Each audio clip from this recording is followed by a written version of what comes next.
Hey Alexa, play Wizkid. Here's a station you might like. Praise and Worship on Amazon Music. Hey Alexa, play Wizkid. Here's some music by Wizkid on Amazon Music.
Hey Alexa,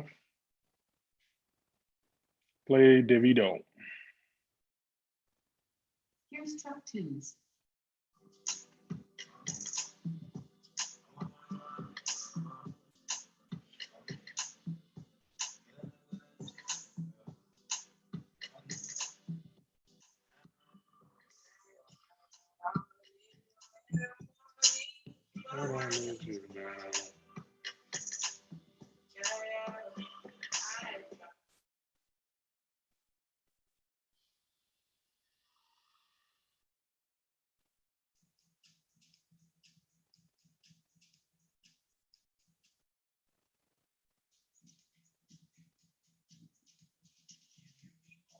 Alexa, play Thames.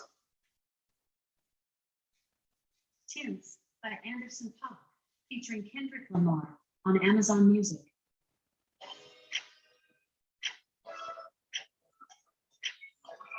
Okay, Alexa, pause. Alexa, stop. All right, everybody, welcome. Thanks for joining us. Exciting afternoon here in Dallas, Texas. I know it's night for you in Lagos, Nigeria. 9 p.m. in Lagos, Nigeria, 8 p.m. in Ghana. And where else you may be watching us from, wherever you are, please just put it in the chat right there. I don't want to take too much of our time. We have a very, very long way to go today.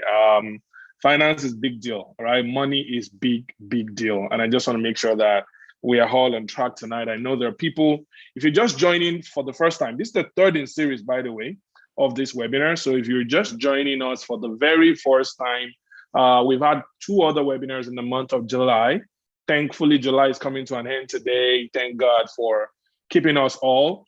If you are part of the people who have joined earlier, who have joined before, I wanted to say something in the chat. If this is your first or your second or your third this month, all right, I just want to use that to gauge how many people are new, who are just joining us, and how many people are returning.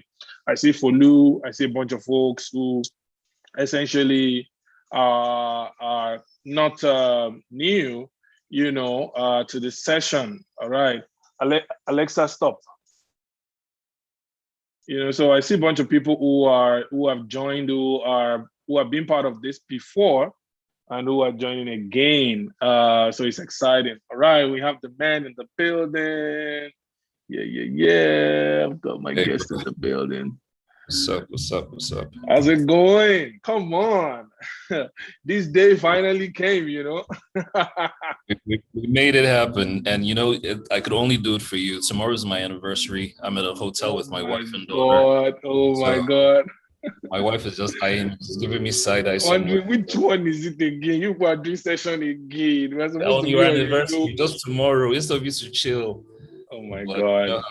I gotta show up. Thanks so much. I really consider it a very great privilege and honor, as a matter of fact, to be here with you live on this session and to be speaking to several people. Last week, I think we had about 600 people who were listening in, watched from everywhere. I hope we get that much today. I know we will get more people coming on board just to watch. What really has been the key thing for me, or key takeaway for every of this session, is that, there's a boisterous amount of young people or people out there who want to make this migration decision and they want to get it right. I mean, if they didn't want to, they won't come sit down listening to boring me every single time I come on board. I mean, when it's you, when it's you, there's all the vibe, all the additional. I'm trying to learn the coolness. You see, I'm even dropping my buttons a little. I saw it. I was like, that works. It works. Come on. I mean, I don't want my people to message me and say, who is that guy? When we do those photos, they're like, okay, this is Jimmy Terry, this is Banky, and that's the buff bald tat guy. And bearded, man. I got it going on. The whole combination. Awesome. Super excited. I'm the black sheep in the family, but it's cool. As I've told my community when I sent email to them, Steve Harris is somebody I respect very much, who has, shattered a lot of stereotypes, who has continuously provided and created value for people, for enterprises, across the continent of Africa, sub-Saharan Africa, and around the world, just being able to show people that they can do whatever they set their mind to do, and that they're really the persons stopping themselves from succeeding. Like the tagline I love that really, really gets me every single time is, I'm the first coach you should have hired, and I'm the last one you're going to ever need. I mean, come on, who comes up with that? Like, come on. Just so it's exciting. It's great to have Steve here. And tonight we'll be working together over the next 120 minutes, or when his wife actually says, you know what, you guys are done today because they are our boss, right? But I hope we're able to go that far, because we'll be breaking down several things around getting it right with your migration journey. And one of the reasons, apart from the fact that I am confident that some of the key things around financial consolidation for your journey, because migration is not cheap. And I keep telling people this, we want to make that decision, but they don't have the, so there's going to be a time where Steve is going to be working us through some key things about consolidating your finances and raising the kind of money within a short time. I've seen him do it with MBT, which obviously I'm going to have him talk about as well, and I just know we will get to that point when we talk about like how to consolidate people's finance, but one of the other reasons why I wanted him to be on this is that I feel very strongly that there are certain key questions that based on his knowledge of the streets and his knowledge of people he has worked with and professionals, young people, students, entrepreneurs, accomplished Nigerians who feel that they're in a dilemma. They have a business going, they have work going. How do they make that transition? So I feel that some of those, as a conversation steerer that you are, will be able to get into talking about that as well. But first, let the people just meet you a little more beyond the introduction I already gave, Steve. Well, first off, man, thanks for having me. Totally amazing to be here. Good evening or good morning or afternoon or whatever time zone you're in. My name is Steve Harris. If you probably haven't heard of me, you should look me up. But basically what I do is, I'm a life and business strategist. And basically what I do is I help my clients, especially my clients, become highly profitable. I try to make them make their highest sales in the shortest possible time. That's what I'm really passionate about. I'm also passionate about helping enterprises become Goliaths. That's what I'm passionate about. I really want enterprises of particularly Nigerian and African origin to become Goliaths. I'm really passionate about businesses. I've been working with businesses as a management consultant for going on 16 years now. I'm a certified life coach. I'm a certified business coach. And perhaps more consistently over the last 3 iterations, I have a program called Mastering the Business of Your Talent, where entrepreneurs come with me on a 6-week journey and we look at their business. I have a team of coaches who work with me and we look at their businesses from everything to their marketing, to their structure, to their positioning, but most importantly, help them generate revenue within a 6-week period. We had a session in November 2020. I had about 200 entrepreneurs that I worked with, my team and I worked with. And in 6 weeks, they generated 756 million naira from their businesses. Now, previously, together, Shola, before that program, they did not do 100 million cumulatively, right? Because we always measure what they had done previously and post the program. So they generated 756 million. In the February 2021 iteration of the program, I had 230 entrepreneurs that I work with, new entrepreneurs, same model, same framework, different entrepreneurs. And in 6 weeks, they generated 1.67 billion naira, right? That's insane. It's pretty insane. It's pretty, it's really, really amazing. And it's all their money, you know what I mean? But just helping them become more profitable, become more successful. We are in our 3rd cohorts, let me use the word, of the program at the moment. I have 120 entrepreneurs I'm working with. We are 4 weeks in, 3 weeks in, 3 weeks in, we have generated 638 million naira in 3 weeks. Wow. Now, it's no Ponzi, it's not bring 5 people to bring, it's looking at you. It's not, and I have nothing against multi-level marketing. I believe that there is value there. I have no business, I have no problems with network marketing. But it's purely looking at entrepreneurs and saying, show us your business. What's going on? Okay, this is where you're leaving money on the table. Do this, do this, do this. You know, the strategies we give them, by the grace of God, we've been able to, you know, help them make their highest sales yet. So for me, that's what I do. You know, I'm a husband, I'm a father. And we are Japa together. So that's the better. Come on. People have even dubbed the MBT. They've dubbed blood money. Before they even said it, you announced it by yourself that this is blood money. Come and see. And there's I've seen a couple of teams, like there's a team that named themselves Team Blood Money that did over, I don't know, maybe 700 and something million that time as well. Yeah, in the 1.6 billion naira cohort, they generated about 700 million, and these are real people. These are real people. I mean, I see the stories, and I'm like, this is like the true definition of helping people to get the best out of themselves, because this is their business. This is just you know, getting them to see what they never saw before as part of the potential of their business, which is rare, by the way, because a lot of people can stay there 10 years and never attain that level of growth that we're seeing in a couple of weeks. And, you know, I'd always look forward to this day coming where many of the people that I genuinely advise, who truly are following every step by step, but get to the point where the commercials come in, the finance comes in, and they can't move past it, because no matter what you do, you really can't pray a flight ticket. Like, even if you prayed it, someone would still have to pay for it, right? Yep. Delta won't just call you and say, oh, this is the flight ticket, except you put in for raffle. But so these guys generally get to that junction where, and I hope many of them are here. I hope those who really need it are here, because the last few months, I've had to advise more than 9,000 of these people. Some of them have gotten admission into foreign programs, graduate programs that should essentially be their door, be their window to new vistas, right? But they can't go past it because they can't raise finance for their school fees. And as easy as it comes, you know, this journey, this last few months, I've had to grow myself in terms of not assuming that what I consider easy for me is easy for everybody.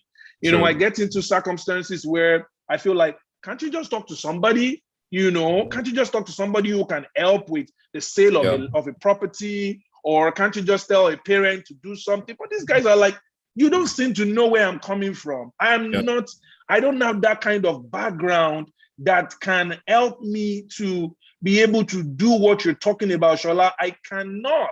There is nowhere where I can get, you know, the kind of money that you are talking about. So I sort of like, you know, help them to see this. And in seeing this, I'm finally happy that we can come on a session where some of them can go through and listen to some of their unconventional methods that you've shown people to be able to raise finance for quick projects. You know, because I've said it time and time again that, you know, no matter how much you desire to move, if you can't raise the finance to move, you know, it's a problem. Now, some have raised the finance, but are getting duped. So already I'm working on those people, and I'll share some tips tonight on how to make sure that you keep your finance going in the direction that it should actually go. You know, but it would be great to start first with what some of those options are and what is really necessitating this move. Steve, in the past few days, you've seen what has gone wrong with the Naira. You've seen how simple decisions by policymakers who we are still going to have in power till 2023, you know, are doing, particularly for the Nigerian audience watching this today. You know, and the Naira just depreciating from 500, about 480 to 500 to 525, necessitating a lot of people watching me today to know that, hey, there is a need to actually japa. There is a need to have a plan B. You know, so I wanted us to, you know, talk about that a little before we move forward, because there are people who might be watching today who are watching for the very first time, and they might not even know, you know, why exactly we're having this kind of conversation. And we will take that from why should you be considering relocation, global access, global penetration, whatever people choose to call it based on their persuasion. why really should you be considering it? In your experience, what you've seen in recent times, why should people be considering it? And if we're able to talk about that a little, perhaps we can then move to some of the options that I've advised people to take on over some time. Then we move on to talk about some of the financial alternatives and options that people may have to be able to take this decision, and maybe we round it up with some of the pitfalls. So setting that as some of the as part of the direction, I think it's going to be an interesting conversation tonight. Absolutely. You know, the truth about it is, bro, that I was talking to someone maybe like 3-4 days ago, and it was pretty much about this conversation. And I said to him that, you know, if you're in a first class cabin on a sinking ship, your ship is still going to sink. That's right. You know what I mean? That if you're in a first class cabin but your ship is sinking, you're gonna go down with the ship. And unfortunately, a lot of us are in first class cabins or in business class cabins. And I'm a patriot, man. You are too. We love Nigeria. I don't know what's going on with what just happened. I don't know what just happened with my hotel room. Sorry, NEPA didn't take lights. I'm in a hotel. This is part of the reason. I'm in a cool hotel. Can you imagine? This is part of the reason why you have to Japa, because you can't be having lights out. And that is first class. I mean, what else could be? This is first class, right? This is literally first class. Sorry, hold on. Let me ask my wife. Sure. Can you just maybe open the door and tell them to put the card back in? I don't know. Oh, Paris, are you with the card? So it's the room then. Sorry about this, room. Just trying to make sure. Perhaps you might want to call them on room service. Anyway, they'll sort that out. So yeah, you get what I'm saying? Thankfully, there's some illumination from the computer. So this is a systemic issue that affects everyone. Here I am, literally. I mean, this could not be more apt. Here I am, literally in first class, in a first class hotel, in a first class suite, and I'm subjected to environmental factors, even though I'm speaking to a global audience. Do you get what I'm saying? So automatically, you cannot evolve beyond your environment. Do you get what I'm saying? So this is exactly what's happening, right? We are in an environment that systemic issues, slow down your creativity. I mean, this is, thankfully it's you, you're my brother, you're my guy. But imagine if this was CNN. Do you understand?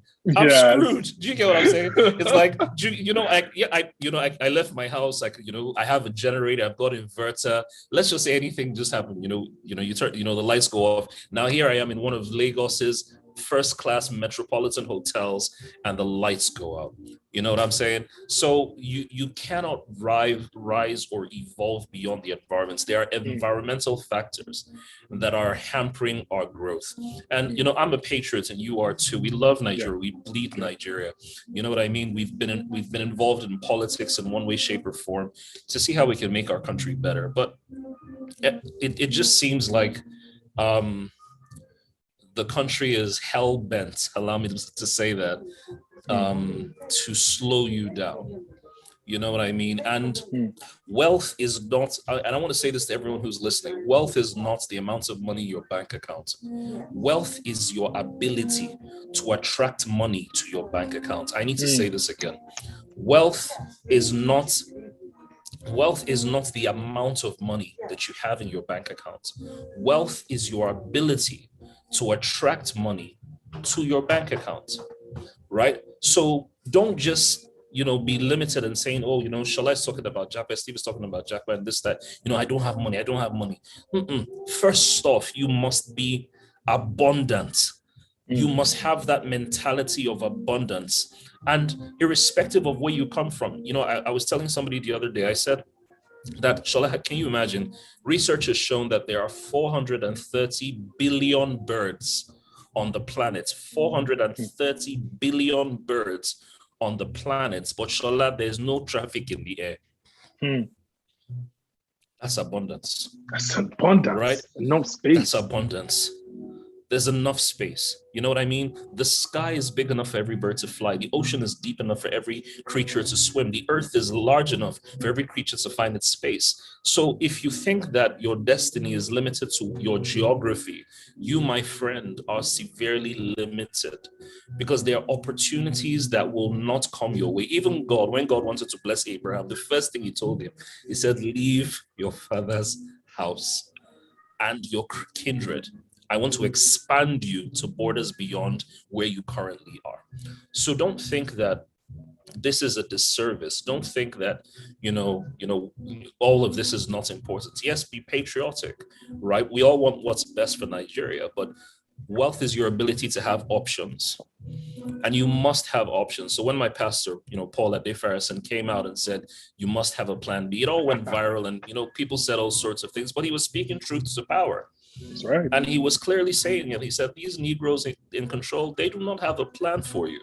So you better have a plan for yourself, right? It's unfortunate that history seems to be repeating itself, because, we're not here to talk politics or any of those things, but it's under the same administration of the same gentleman that is in power. It was at the same time in the 70s or the early 80s that Andrew was checking out and people were leaving. There was a mass brain drain in the country in the 70s and the 80s. And now 40 years later, bro, 40 years later, history is repeating itself, right? So you've got to be on the right side of history, right? And I believe that everyone who's watching this webinar deserves more, right? Or else we'll continue to be, what's the word? Victims of our environment. And so look at the example of just, where we are right now, where I am right now. First class hotel, beautiful suite, my family's having a good time, lights go out, boom. I'm gifted, but my gift does not exceed my environment. You know what I'm saying? I'm blessed, I'm a blessing, but this blessing is hampered by the environment I'm in. I shared something on Instagram a couple of days ago, and I think it resonated a lot with people. I said, your ability to express the miracle of your gift. I'll say that again. Your ability to express the miracle of your gift can be limited by an environment that does not believe your gift is a miracle. I will say it again. Let me say it again. Your ability to express the miracle of your gift can be limited by an environment that does not believe that your gift is a miracle. And I think that's what's happening to a lot of us who are watching this webinar. Our environment is limiting our ability. Our environment does not believe our gifts are miracles. You know what I mean? So listen, guys, we want you to have an open mind. We want you to have an open mind. Every man comes into that place where they desire, maybe I should be thinking about it, and hey, do it for yourself, do it for your family, do it because you want global positioning. There are opportunities I've missed because I was not, let me use the word, even though let me use the word by the grace of God, I'm starting to be in global and international demand. But because I was positioned wrongly, I missed certain opportunities. You know what I mean? When they say, oh, please, can we, we'd like to have you speak in California, sure, it's short notice, how soon can you come? And you're in Nigeria, and then you're now thinking about, oh, bro, there's plenty. I was invited one time. I'll take it off just like from where you are, where you're handing it there. I was invited one time to the World Economic Forum in Geneva, and they had told me to basically come into a meeting on Thursday. And this was on Sunday morning. I got this email that says, can you come into a meeting on Thursday at room XYZ, blah, blah, blah. And they didn't even go like they were just like at room XYZ, come into the meeting. And that was it. Like, as if they felt I had the passport that could go anywhere. At the time, I had the money to, fly to Abuja and go get a visa and do all of that. But before, just thinking about it, next 4 days, how do I get to fill the form, submit, and all of that, get a date, go to the Swiss embassy in Abuja and everything. And I was going to be sitting with 2 billionaires in the room for that meeting, So, a lot of things like that were those things that made me, to just, make that decision like early on And I keep telling people, even though these days I've been discouraged to try to be discussing some of the reasons why people should. I just feel people should be able to see it. Like people should be able to see that they're being limited. People should be able to see that there is so much more. People should be able to see that there is something else they can do for themselves.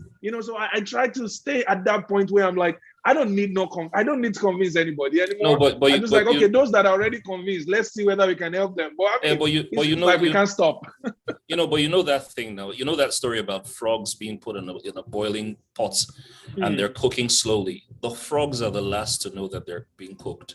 You know what I mean? Because what happens is if the science experiments, if you put frogs into a boiling pot of water, they'll hop out. But if you keep them in warm water and you raise the heat a little bit slowly, the frogs don't notice that they're getting cooked. They just adjust themselves to the temperature. And unfortunately, that's what we've been doing. We've been adjusting to the temperature. Wow. We are marinating and we're cooking slowly. It's sad. It's sad. And that's why if you're watching here today, particularly if you're a young person, you're still in your 20s, I always say that, life gives you wisdom after it has taken youth away from you. So it's important that if you still have that youth intact, if you still have that energy intact, if you still feel that I can never forget the days I would drag my bag from Akure, those states, to go attend a conference in Zambia or in Ghana, just trying to give myself a new worldview, that abundance mindset that Steve was talking about, when I didn't have cash, but I had wealth in my mind, that it was worth it to attend an international conference. There are people who might be watching this call today who work in a bank and about $250K a month, but they've never gone to Togo, let alone Ghana, let alone buy a ticket for a vacation in the United Kingdom, because from a wealth standpoint, they don't see value in it. So this was me, a young man living in Akure, not having up to 20K salary a month, but having this wealth mindset that investing in my personal development was good enough an investment, despite the fact that I didn't have enough cash in the bank. And then I've seen people who've worked 8 years in an organization, 8 years in corporate Nigeria, who have earned money over the years, maybe 2 million a year in annual salary, in the least, to even say the least, and they've never really considered the importance. They're like the boiling frog in the bucket, just adjusting, buying yet another inverter, without actually thinking, hey, there is something wrong with this system that I'm in. Like, this water is boiling me. Why should I buy 2 more inverters? Why should I be fixing the road to my street? Why should we come down? Why should we be paying taxes? And then we are the one that will still pick up shovel on Saturday morning and in the name of environmental sanitation. There's no such thing where I live right now. Environmental what? You're paying your taxes. And people in Nigeria pay taxes as well. Income taxes, every form of tax. In fact, there's even radio tax, Radio license. I've been stopped before for radio. I don't even know what that tax means. I don't know what that means. They are all there in our constitution. They are all there. We pay bills in hospitals when people are sick. All of these monies go to some central treasury account with a group of people who are not clear. The commander-in-chief yesterday in a global education summit blatantly said you couldn't succeed outside of your educational qualifications. And that just stops maybe 1,000 other very hilarious statements that the commander-in-chief of a country of 200 million people. And while I like to bother less about the politics of the matters of today, as much as I like to tell people about how they themselves should think of themselves first as a human and really ask themselves, as a human, is this what I deserve? Back to what you said, Steve, the people on this call deserve more. They deserve a place where there is power, where there is, security, where there is health insurance, where their dreams are valued, where there is no fear of being able to express yourself. They deserve more. And so in navigating your ways out of these murky waters called Nigeria, in getting yourself out of this boiling water, where maybe there's even another guy who is getting cooked as well beside you, thank God, is back. Praise God. Now, even the guy sitting beside you right now watching this webinar is probably the other frog pulling you back. I mean, the frog illustration is quite similar to the crab illustration as well, where the crabs are getting out of the bucket and Once you put it, if you put a crab, maybe it can crawl its way out. But once there are more than one crab in that bucket, they will never be able to get out because they're always going to be pushing each other down. So I've advised people, Steve, who have told, hey, this is what you need to do. Listen, you just need to apply to 3 universities. You need to find out which one gives you more funding. You need to find out and write to the other one to tell them that one has given you funding, can they do better? I mean, people don't even know these things are possible. And then after succeeding with these students who have sent you their offer letter that they've just been admitted into university, this same guy goes radio silent for another 6 months. Nobody has asked him to pay anything for any service. He just needs to be able to raise the first installment. But because he's heard that the school fees is 23,000, he has calculated the net worth of his friends, families, uncles, aunts, and it's like, I can never do this. Not knowing that all he needs is the first installment to get on campus. And then once he gets on campus, the system figures it out. The system that allows you to work 20 hours a week and you earn more than a regular bank manager in Victoria Island branch of one of the most popular banks. You know, it's a global economy. We can't even sit in isolation and say, oh, it's because we're spending Naira. That's when we earn what we earn. We don't wear Naira. We don't sleep in Naira. We don't eat Naira. Half of the things we do are not even produced in our economy. So we literally are spending dollars. And so that's why people must know that they deserve more, that they need to earn more, that they need to do everything to position themselves to be better. You know, so it's one thing to provide this information. It's another thing to just help us. They've heard it from me. I think they're tired of hearing me. Help us really but you know, this. You're absolutely right. And the problem is we're so used to things not working, it no longer ruffles us. You know what I mean? So I mean, once the power was restored, I was almost going to say up NEPA. Do you get what I'm saying? Do you get, because, and I'm sure anyone who's watching this who's Nigerian or is of Nigerian extraction knows exactly what that means. Now, unfortunately, a lot of us are used to that. So we're like, we're used to it. I beg. Listen, let me help you understand something, right? There is an invisible ceiling over the third world that the third world is not aware of. Oh my God. Oh my God. I gotta say this again, man. There is an invisible ceiling over the third world that the third world is not aware of.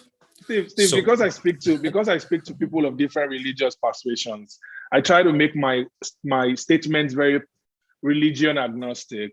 You know, but this thing you said just gave me an epiphany of something I saw about 11 years ago in some Christian prayer meeting, where I saw like a transparent bubble upon like a group of us that were in that meeting. And it was an elastic bubble that was transparent and made you feel like you could see the rest of the world, but you couldn't get out to access the rest of the world. And everybody who tried to jump simply got bounced back by that elastic bubble back into their status quo.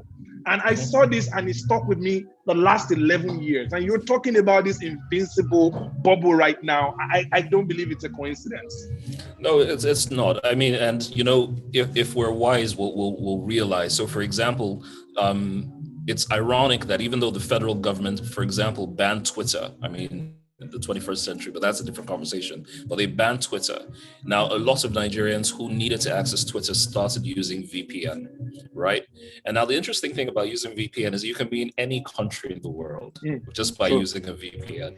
And you can access information that is available in that country that you would not have accessed because you were in your previous invisible bubble. I don't know if you know what I'm saying. Yes, so sir. That's just a metaphor. So as long as you were limited to just Nigerian Twitter, as the case may be, you wouldn't be privy to information that was happening in America or the U. So today I can decide to be, I mean, just think about, let's use a very practical scenario. If you have Netflix, don't even log into your VPN. If you have Netflix will show you a bunch of movies that are region sensitive or region for your region, as the case may be. If you use the US VPN, it will show you a different set of movies. Same Netflix, different movies. So you can automatically tell that you are being cut off from certain experiences. I mean, many of you, for example, would have experienced that.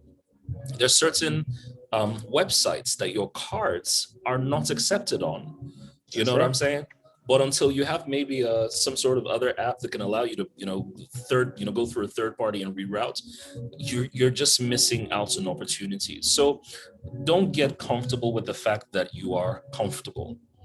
I need to say that again. Don't get comfortable with the fact that you are comfortable. Because like I said at the beginning, the fact that you're on a first class cabin on a sinking ship doesn't mean that you're going to escape. And we pray that Nigeria will get better. It's our desire that we would have a country that we'll be proud of. We'll have leaders that we'll be proud of. But they say that when the ship is going down, they say when you board an airplane, the first thing when they're given the safety procedures is they say, please, just in case of any emergency, take care of yourself first and then take care of your family. Now, unfortunately, many of us are not in that position where we are conscious of the fact that we must take care of ourselves and must take care of our family before helping other members of the crew. So this is why this program is very, very important. I get the fact that you're comfortable. I get the fact that you desire more, but see, you have to ask yourself, what is the first next step? What is the first next step? I mean, Shola, it's crazy. Like just earlier this year, a dollar was, trading at the black market in January for about 4.35 naira to a dollar. And as of today, it's 5.25. Do you get what I mean? That means if you had 1 million naira in January, right, that was probably maybe $2,200 or something like that. If you have 1 million naira today, you have less than $2,000. And it's only going to get worse. You know what I mean? So first off, you have to ask yourself, what is the first next step? In my opinion, first next step, every naira you have, please start changing it to dollars. That's the first next step. That's the first next step. Every naira you have, go and start changing it to dollars. Some people ask, okay, so how, okay, I have a dumb account in Nigeria. Sweetheart, we're not talking dumb account in Nigeria. Don't have, I'm not, every yes, banks are, yes, they're viable means, but one government policy where, and it will happen because it's happened before, when governments will say that any money that is denominated in dollars will be withdrawn in naira and will be given to you at the original, the official exchange rate. Once that happens, because it's happened before, once that happens, you know that your money is gone. There's nothing you can do about it. Do you get what I mean? So you've got to start thinking, okay, how do I start taking my money in dollars? But unfortunately, if you're in this invisible bubble, right, there are options that you just will not be able to access. And this is why this webinar that Shola is putting together, that I'm privileged to be on, is so important. Look, guys, the first step, as you've heard from Steve, the very first step is try to denominate your income and earnings in a globally acceptable currency that is stable. That's the USD. I can't emphasize that enough. When you're trying to do stuff, consider the mathematics of diversifying your audience. That's number one, in terms of customers you're serving. But more importantly, whatever you have in naira as of today, do everything to make sure that you have it in dollars. Recently we launched the Vesti app, which many people who are on this call are definitely using Vesti already. And one of the things we're trying to do with that is, if you are getting on a migration journey, there's a chance that most of your spends will be in dollars. Even if you're paying in euro or pounds or anything, you're safe if you denominate yourself in dollars. So we created a dollar wallet and the ability for people to be able to pay there in dollars. Yes, we're not a money exchange organization because, again, Nigeria government is coming after every single person that is trying to do remittances or changing money. Sendwave is gone. All of those other platforms, they're clamping down seriously. So we're not a money changing organization, but we help people, individuals, businesses to make B2B payments in the US. So essentially, if you were trying to have your money denominated in dollars or you wanted to save in dollars, you can essentially start a dollar savings plan right on the Vesti app, and I can't emphasize that enough, but if I would, let's play it like we're doing, like we had this all planned. So if I would go to a second step right now, after you've put all your income, all your money, how you've tried, you've called people, you've changed it to dollars, the next step for me will be for you to decide which country can help me achieve my potential. Which country? And I'm one of those persons who I'm very objective when it comes to people choosing countries, because I've advised people to move to Japan, I've advised people to move to China, I've advised people to move to the United States, to Germany, to all kinds of countries. Once there are certain check boxes that these countries can tick, I always believe that you can succeed there. Yeah. When you are in a country that really truly cares about human life. You know, one of the reasons I say this a lot of times, amongst many other reasons, including economic reasons, why I left Nigeria, was that my conscience was being seared. Like, if you look through the newspapers and you saw 48 dead in social place, like, you didn't get bothered anymore, because you saw it last Sunday and the other Sunday before and the other Sunday before. It desensitizes you. It just totally makes you numb. And I was driving through Lagos Ibadan Expressway when I came recently, I think in December, and I literally saw a body like torn apart on the highway. Like, and it didn't occur to me how much I would cringe. But this was a usual occurrence that I used to live with. But the last 24 months, I've changed my perspective about how human life can be devalued like that. So if you were choosing a country, you will look for where human life is valued. You will look for where there is social security. Now, Denmark is one of the countries that has the highest GDP per capita in the continent of Europe. And it is so because of the way they've designed the economy. You can't be a super filthy rich person in Denmark.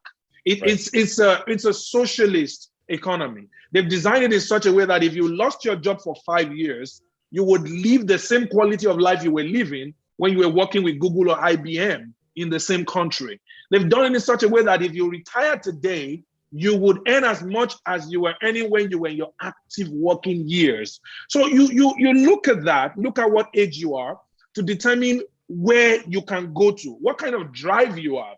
Like, I can tell, I mean, if you have a capitalist drive, the United States is your choice, right? Yeah. I mean, if you are someone who believes in wealth for all, then you want to move to other countries in Europe where what they care about is equal distribution of wealth. Yeah. You know, and in determining all of this, you must remember, I keep telling people, remember that these countries are actually looking for people. Japan, Italy, these are countries that the youth population is disappearing. And they're not just looking for young people. When I say young people for factory work or menial jobs, no, they're looking for active people in the economy. They're looking for the CTO of their next fintech. They're looking for the CIO of their next insurance company. Canada has made a pact. They've made a decision. Steve, you did a session on Canada just 2 days ago to bring 400,000 people every year for the next 3 years, making 1.2 million or thereabouts. These countries, now think about the population of Canada. Anybody watching us today? Canada is like Lagos and Ogun states spread across the landmass of Nigeria. And imagine the population of Lagos and Ogun state spread across the whole of Nigeria. That's what Canada is. It's a country of less than 40 million people on a landmass that is so huge. They're looking for people to till their land. Essentially, I use that figuratively. They're looking for people to build their economy. A friend of mine who moved to Manitoba was telling us that, you know, during the pandemic, we said, oh, Shibi, you are in North America now. You should be able to order food and do whatever you want. And he was like, no, because he's lived in America before. He said, Canada is not like America. There is a lot of room to create departmental stores, a lot of room to create more fast food restaurants, a lot of room to create. And so these personal preferences, Steve, I think are the things that determine which countries people eventually should be desiring to move to. Even though as of today, I think everybody is doing bandwagon effect. So people move because their friends are moving. Not a bad idea, because support system is very crucial as well. But you want to look at, what are the prospects for my career? Which country is hiring doctors? Which country values nurses? Which country has the most grants for entrepreneurs? Which countries has better taxes? You know, should I move to Mauritius for 3 years and try it out? You know, I released a journal one time, I released a document one time that showed 12 countries you can move to for an entire year without any work permits. You know, just to be able to see what more. You know, we mutually have a friend, Steve, who is in the United Arab Emirates right now, because that's what supports his economy. That's what supports what he's trying to do. You know, so if you're watching today, the second step after making sure, because before you open your eyes, Naira is going to be 600.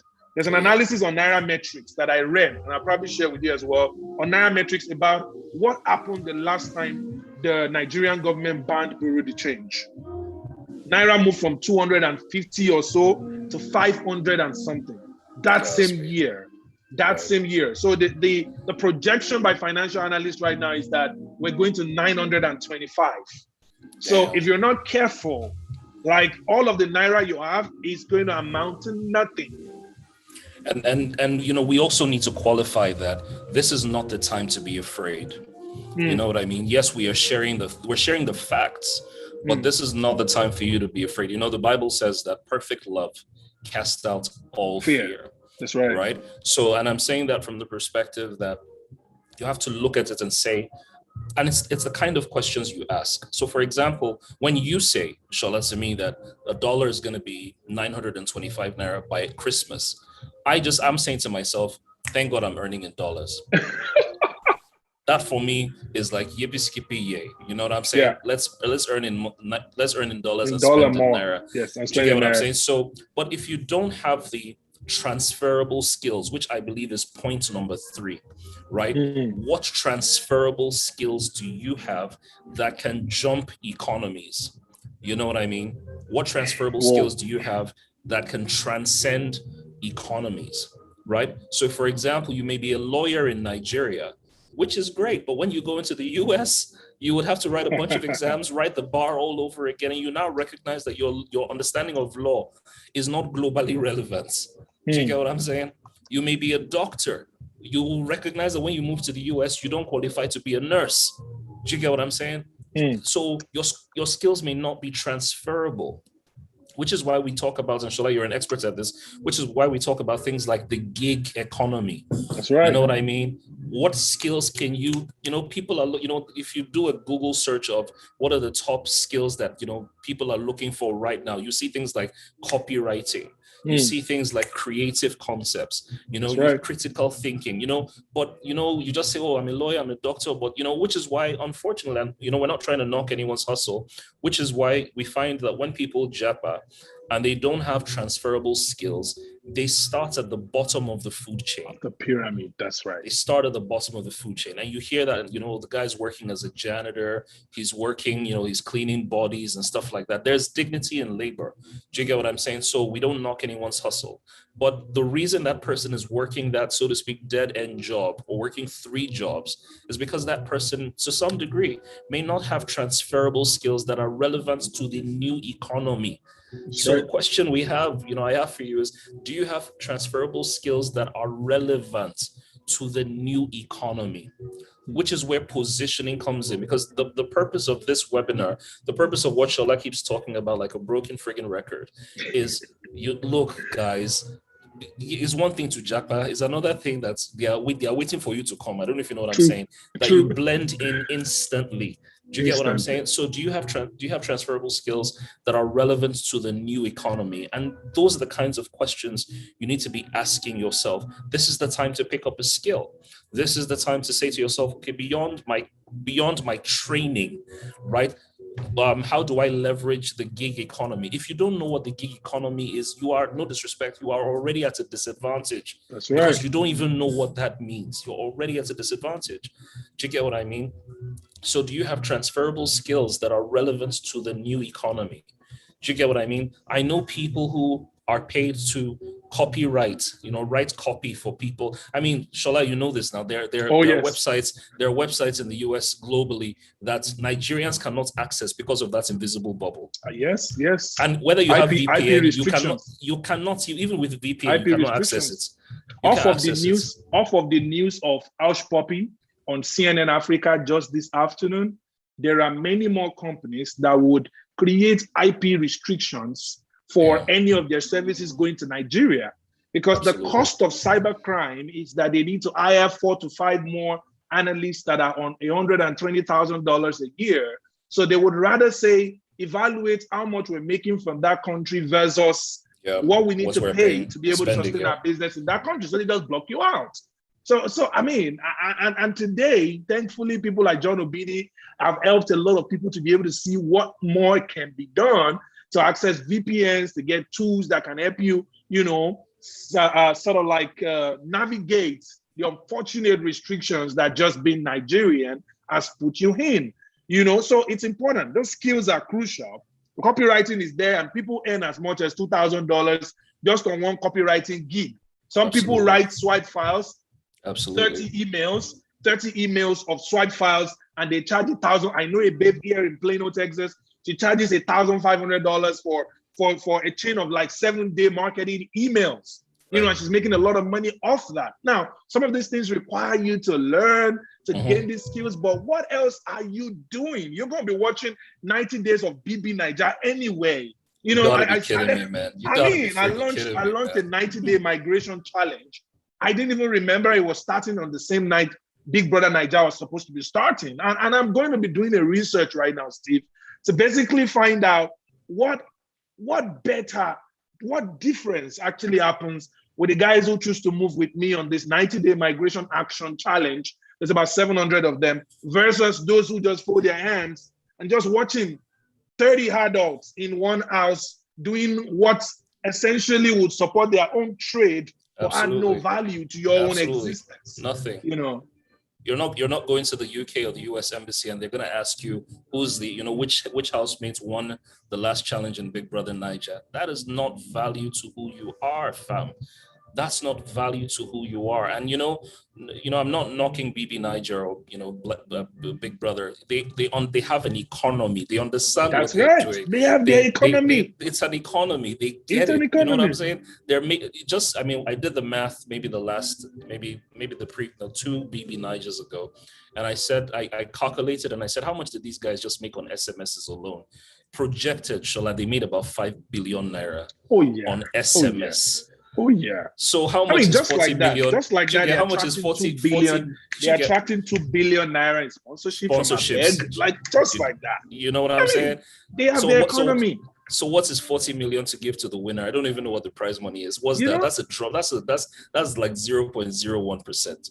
So you're spending your time, you're spending your energy, you're spending your data, you're arguing with people about who the better housemate is, and you've not fast-tracked your own future, your own destiny, then you got to be freaking kidding me. You know what I'm saying? And unfortunately, the truth is, it's not your village people, it's you that is doing yourself. You're just doing yourself by yourself for yourself. And listen, guys, I know, and for me, it's really sad because I'm in the personal development space, I'm in the human capital space, and so when I hear people call guys like me aspire to perspire, I'm like, I don't know how to say it in Yoruba, but I want to say your head is not correct, or something like that. You get you're not serious.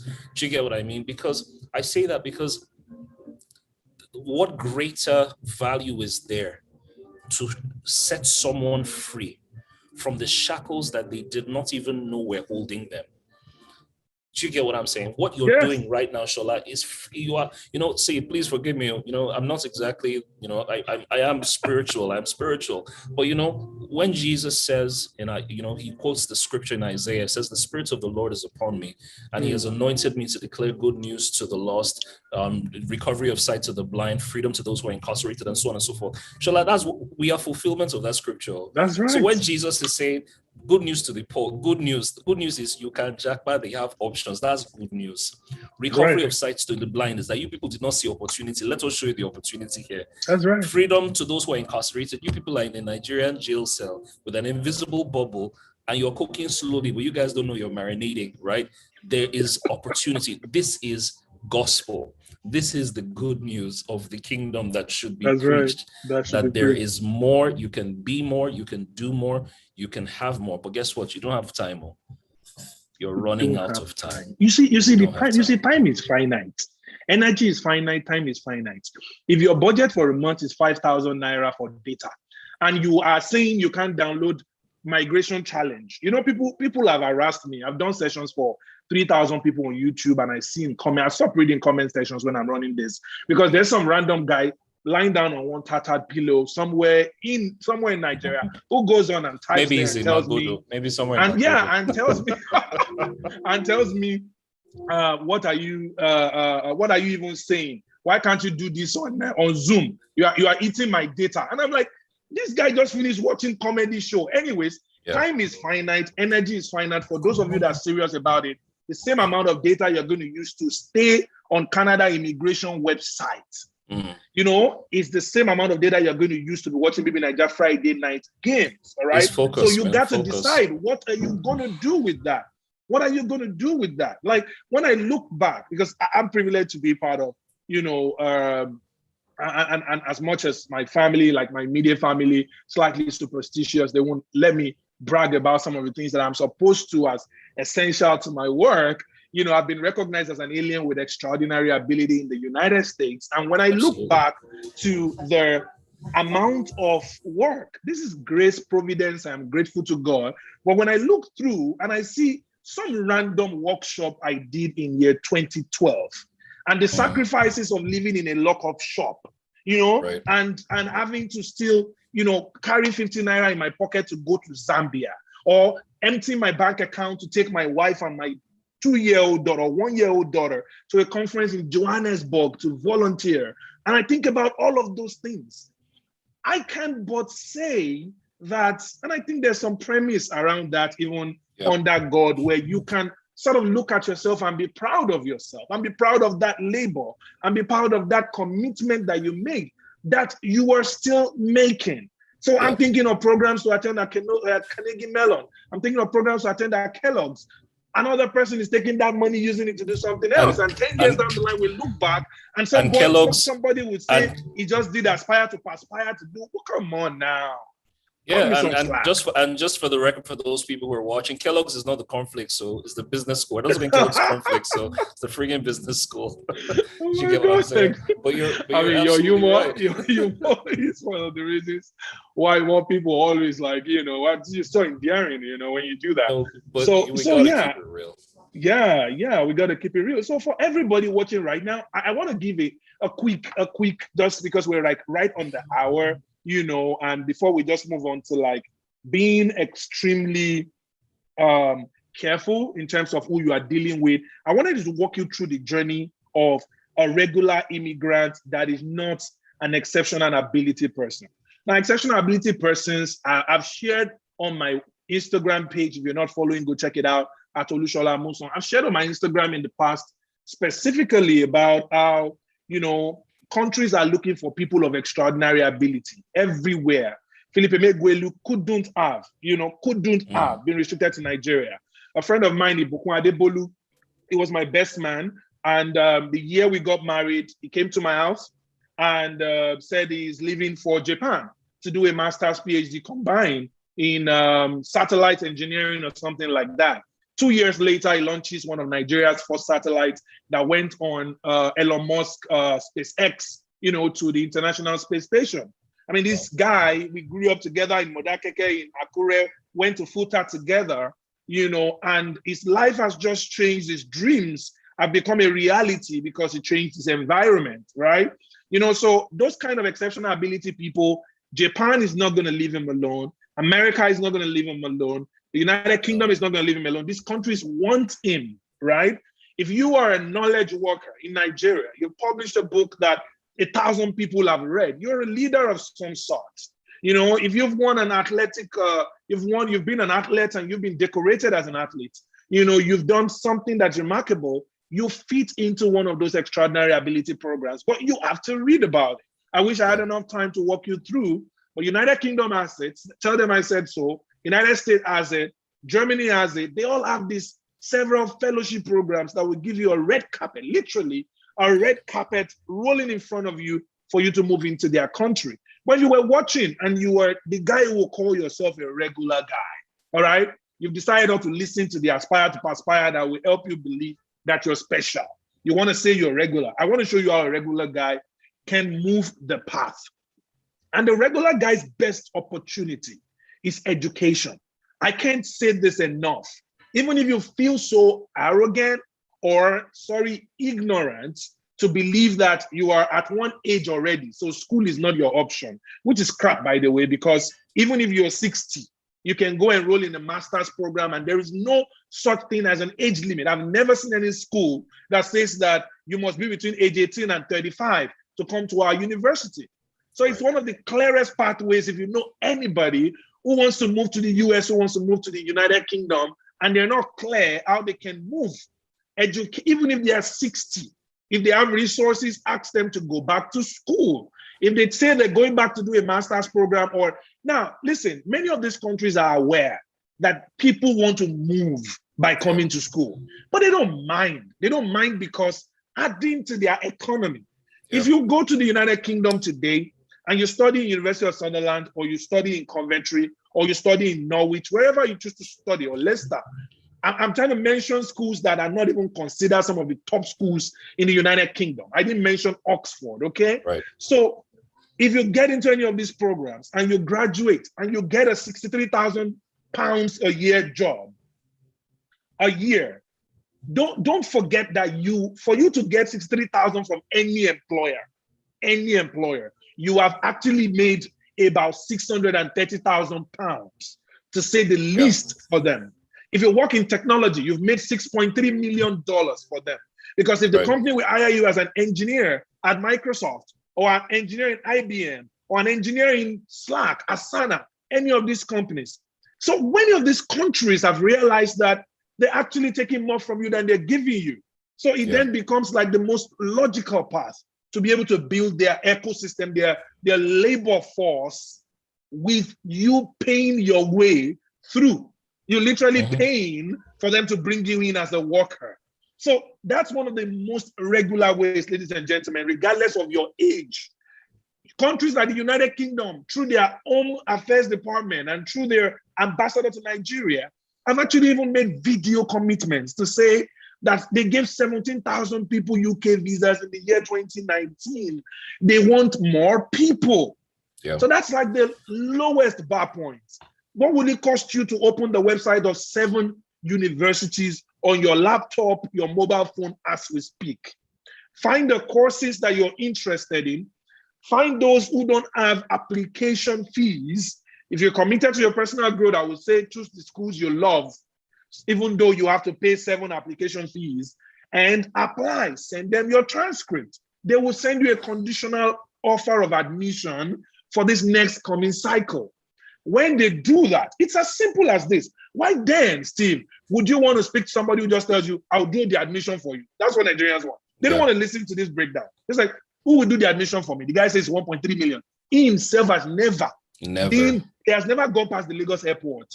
All right. And he will take all of that 1.3 million and just eat it up. Apply to a bunch of schools. He will Japa. And he will maybe Japa himself, right? So you will get an offer, a conditional offer of admission. You will pay the deposit. That's all that is required. United Kingdom is non-appearance, meaning that if you get all your documents ready, including your tuberculosis test, and you put all of that together and you submit in time, you are going to get that visa. All they need is a 1-month bank statement showing that you have all the amount.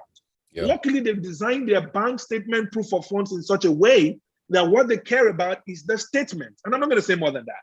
That's what they care about, just the statement.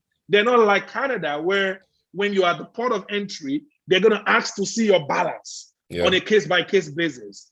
For the United Kingdom, they just want to see that someone around you who calls himself your sponsor can actually give you that resource for a certain period of time, whether it's 28 or 30 days, and you can provide that by virtue of presenting a bank statement. So these are some of the hurdles that people are trying to understand and solve. And because it's non-appearance, you don't need to worry about whether you can speak good English or not. You don't need to worry about whether you're confident or not. You would need this for the United States. But for the United Kingdom, just submit those things. That's all they need. And you're going to get told that you can come to capture your biometrics, you pay for your visa. And instead of calculating how much all of this will cost you at once, take it one step at a time. And you'll be surprised how quickly you get to the finish line and they hand you your visa. When you get to the United Kingdom, don't be one of those people who will get into school and say, is there someone that can write my exams for me? Because people are doing that right now. They're like, I came to work here, I didn't come to school. You know, focus on that education, be part of the campus groups, volunteer to be a part of the groups that will demonstrate that you're a different type of immigrant. Find yourself a great internship. Now the United Kingdom gives you 2 years extra time to work, demonstrating that time that they should keep you, and then you will get yourself into the skilled worker program that has just been set up by the United Kingdom. That's your pathway to being given indefinite stay. And if you continue to add value to that economy, you will see the requirement, 3 years taxes, gainfully employed. You will see all of the requirements that are needed for you to become a citizen of the United Kingdom. I just walked you through how potentially that journey can go.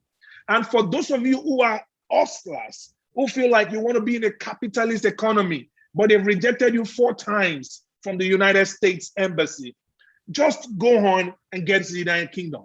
From the United Kingdom, apply for a visitor's visa to come to the United States, and you will get that visa in the United Kingdom as a student studying in the United Kingdom, because the bias and prejudice that has held you back applying from Walter Carrington is no longer there. And when you get that opportunity, don't overstay your boundaries. Don't overstay your visa. Just find other new opportunities now that you have that US travel history. So apply for an exchange visa, to get an H-1B visa for work. I've detailed all of this in my relocation playbook. Relocation playbook, yeah. It's always available. I mean, I listed every single thing out. You just have to do some due diligence, rather than giving some guy. See, there's a guy, he claims to be in this personal development space. He was running a firm. He was running a farm, not a firm. He was running a farm, an agricultural farm. And this guy was, part of us. He volunteered, followed us to South Africa for some personal development conference, got all the reputation assets he was going to need, photos and everything.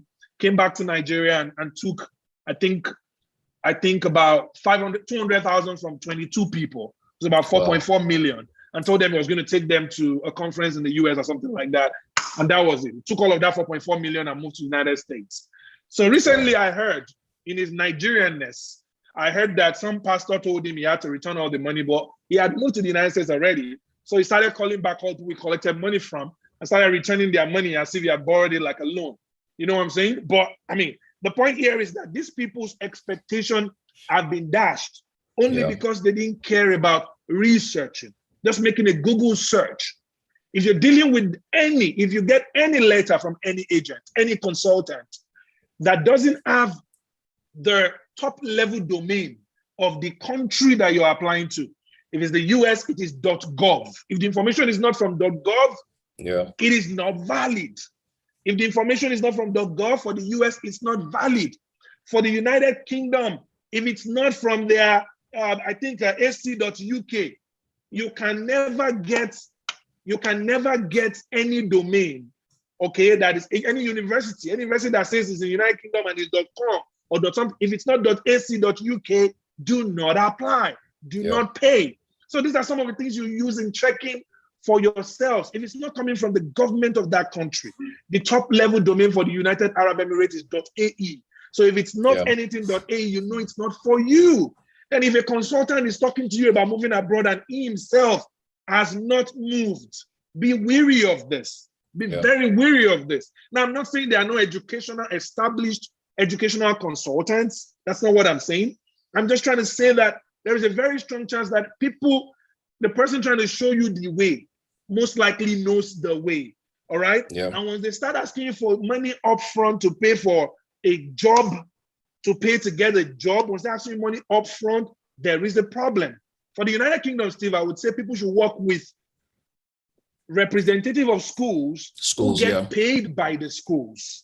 So if you see an edu consultant, ask him, do you get paid by the school? If he says he gets paid by the school and he doesn't need money from you, that's somebody to work with. Because what matters to him is that you land on campus.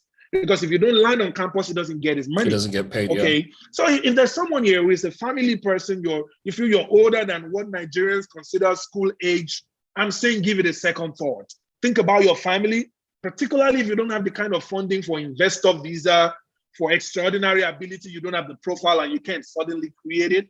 You don't have all of that, then consider education, because it's one of the critical pathways that would definitely lead you to where you're trying to go to. Steve. No, absolutely. I couldn't agree more. It's never too late. It's never too late. One thing I will say is that, for anyone who's listening, again, you must have those, transferable skills. That's incredibly important. But like Shalaz also said, you have to now ask yourself, what's the first next step, right? We've talked about, denominating your money in foreign currency. But then there's the issue now of, raising the money. You know what I mean? You've got to be able to get to that place where you now say, I need to raise this money. You know what I mean? And there's no shame in it, because I think sometimes, I have struggled with that. And, thankfully I have guys like Shola who, whose brain I get to pick, for free. So luckily that's the relationship. That's why he brought me and I can bring him, you know what I mean? So, but also sometimes I think some of us are afraid to feel like we're going to start again. And I don't think it's about starting again. I think it's about repositioning yourself globally. That's what it is. It's repositioning yourself globally. If you've lived in Nigeria for any length of time, if you went to school in Nigeria, or you went for an interview, you would always notice that the kids who studied abroad are always given preferential treatments. You went to Ife, you went to Uniben, you went to Unilag. Once somebody comes from one random community college in Croydon in the UK, he's gonna get more attention than you. You know what I'm saying? So it's about positioning yourself globally. And I think that's what it is. I mean, think about, yes, Nigeria is a great country. It's got great opportunity. But think about Nigeria like Pepsi Academy, Pepsi Football Academy. And think about traveling abroad or studying or working abroad, like making it into the Premier League. They're two different things. When you're in Pepsi Academy, you're good, but nobody knows you exist. When you're in the Premier League, you can be bad, but everybody knows you exist. That's Do you right. get what I'm saying? So global relevance is that positioning, just positioning yourself differently, is actually what's going to make that big difference. So you can be great in the Pepsi League, but nobody's going to know about you. But even if you're crap in the Premier League, everybody still knows your name. That's the power of, global relevance. That's the power of repositioning yourself. And I think that for all of us, especially when you start crossing 35, 36, and you start getting into those 40s, you need to start looking at it as a challenge, as an opportunity to recreate yourself, to even test the boundaries of, who you are and what you can do. I mean, for example, I know, Shola is a big boy. And Shola was a big boy in Nigeria. Wait now, hold on. It's not in Jesus' name. We know, don't worry, right? But Shola was a big boy in Nigeria, working with perhaps one of the biggest global tech firms on the planet, right? And then Shola decides, you know what, this is great, but good is the enemy of great. And then moves to the US. But guess what? Because Shola is global in his thinking, global in his results, global in his positioning, it didn't take long for him to find his feet, so to speak. So he seamlessly fits into the US economy like a hand in a glove. You know what I'm saying? Why? Because he had transferable skills, right? So while you're on this journey, please ensure that you're developing transferable skills. Like Shola said, it's the same amount of data that you would use to surf on and watch episodes of BB Niger that you could use to now say, okay, you know what, how do I write a business plan? Because there are people in the US who need business plans. You can learn that skill. How do I learn copywriting? What course can I take? Go on Coursera, go and take a certification, go and learn the ropes. These are things that you can learn, where focus goes where your energy flows. Let me say that again. Focus goes where your energy flows. So if your energy is flowing towards Big Brother, your focus will be there. And I don't mean focus like the song, whatever, you know what I mean? It's where your energy goes, your focus is going to flow, right? So that's what I think a lot of us need to be doing now. We need to be saying to ourselves, like, join Shola's 90-day migration plan and say, you know what? But if by 90 days, there are certain things that may not necessarily be guaranteed and things like that. There's some things that will take time, but put yourself on that journey and just say, let me even test myself and see how far I've come. Yes, you can Google certain things, right? But Shola, you can't Google how to win the Champions League. You can't. You can't Google how to win the Premiership. You know what I mean? There's some things that only a coach can help you. There's some things that only somebody who has been there, done that, and has taken you by the hand, right? Look, when people say to me, oh, why do I need a coach? I say, if you want to win championships, you need a coach. That's what it is. And there are coaches for all levels. If you want to, and allow me to use football as a metaphor, if you want to move from the championships, which is, Premier League B, for example, to the Premier League, there's a coach that can get you there. If you want to get out of relegation, there's a coach to get you there. If you want to make it to the top 10, the bottom 10, there's a coach that will get you there. If you want to make it to the top 6, there's a coach that will get you there. If you want to be in top 4, there's a coach that will keep you there. If you want to win the Premiership, there's a coach that will get you there. So choose where you want to go and choose the kind of coach you need, because there's some things that unfortunately are not Googleable. Yes, you can spend time, like Shola said, and Shola is being modest. You can spend time on the Canadian website, spend time on the UK website. You will spend time, they'll be speaking Greek and Hebrew. It does not make it easier for you. You'll be like, come, who is going to do this thing for me, right? Which is where you still need to get a coach, and that's where people like Shola, no, scratch that, that's where Shola comes in, because he's got the expertise. You know what I mean? He's got the expertise, and Shola has saved me thousands of dollars just by the blessing of friendship and just being able to ask questions, and he can give me guidance about certain things as well. So guys, please take advantage of it. Absolutely. Thanks, Steve. Thanks for that. It's $1 million endorsement right there. It is. It actually is. Thank God you're recording it. Expect your check in the mail. I can't wait, fam. I can't wait. So I mean, part of what I have told people, the Migration Action Challenge, so I put action right there, is to be able to make sure that you take action over the course of 90 days. Steve, you won't believe yesterday's task was take your international passport and take a photo with it. And you need to see the number of people who do not have an international passport who are in my migration program. Like, how do you move? Like, how do you get out of where you are? So, and I do that every single time to sort of make sure that I remind them that you're not actually ready. You just thought you were ready. Like, you want to move, but you're not actually ready. And then many of them, I'm going to be working with them over the next couple of weeks to make sure they have their international passport ready, make sure that they apply. We're going to do an application party where they're going to apply to a number of like online schools, apply to fellowship programs. We're going to do a couple of personal development sessions. Some of them need to rewrite their bio. We're going to do a couple of sessions that show them how you can position yourself. Like, there are actually students who are in year 2 who are also, because of the hardship in Nigeria, are fed up of what exactly is going on. And they're like, they want to leave, but they're still in year 2 in the university. And their options are pretty much limited. They're already engaged in the program. So as a result, I show those kind of people how you can be a person of value while in college while you're here. 3 years, and then eventually you can then take all that, because I mean, it is possible. There are tons and tons of like student engagement that are crucial to exposing you to global vistas. I won an award in 2010 or so. I was in college, called the Global Student Entrepreneur Awards, and they still do it up till now. You would be totally challenged with the level of, maturity that your peers around the world have, who have built chains of gyms and chains of, department stores, and they're still in college. Those kind of programs. This is organized by an organization called the Entrepreneur Organization, EO. Go check it out.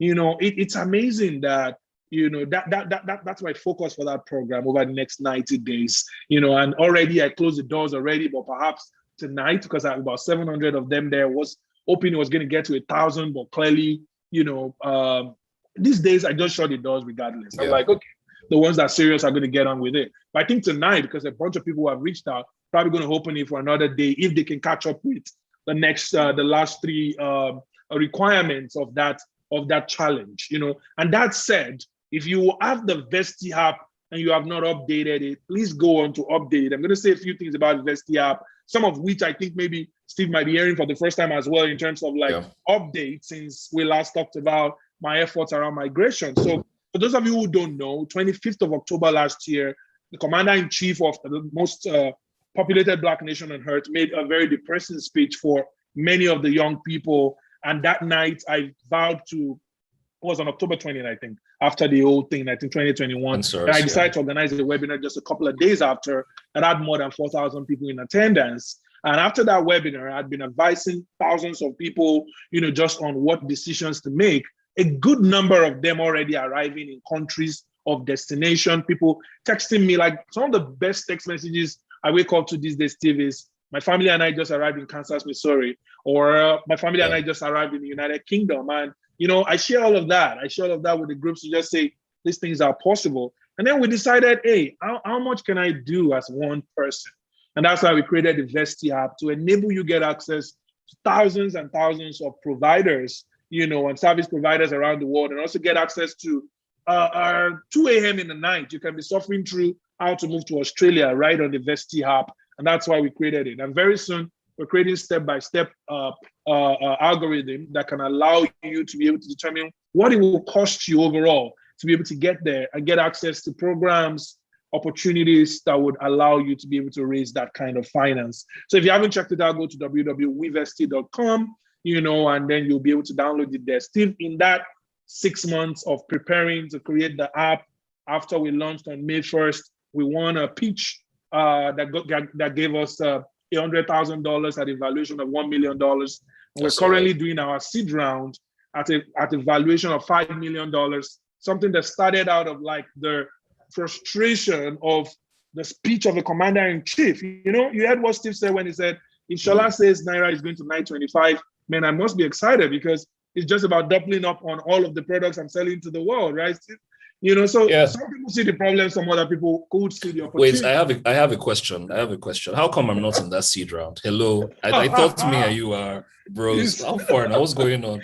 Don't you think I want to own 1% of something? It's still on. Imagine being part of like Paystack or Florida Wave seed round when it happened a couple of years ago. These guys are, building an amazing product. Like I talk about like how much money they're making, but I also talk about how much of ease that they've brought to a lot of people that are selling. And that's really the story of Vesti. Like at the end of the day, we want to be able to, congratulate ourselves on 1,000 people giving access to global mobility. We're solving sustainable development goals, SDG goals for global partnerships. We're opening doors for migrants. The World Bank just released a report, that actually migration could be one of the major ways to solve Nigeria's unemployment problems, by actually creating international bilateral labor agreements like our peers did. That's the Philippines and India, So I just want to talk a little about Vesti so you guys know why we're doing this, so that I don't end up like my co-founder doesn't say, hey, it looked like you and Steve just enjoyed yourself throughout that webinar. You guys didn't talk about This is the paid advertisement part of the program. This is the paid advertisement part all of you need to listen to. Okay, so now, Steve, I will now ask you a very important question. I totally don't mind if one of the main recommendations you have for people, I don't know if these people can join MBT, I'm not sure, but I wouldn't mind if that's a recommendation for them. You know why? Because I've seen you help people, right? Whose businesses were like, okay, this business makes money. In fact, I'm about to send my country director into MBT because I'm like, okay, if we can make XYZ amount, I'm going to give an arbitrary amount because of security and tax purposes.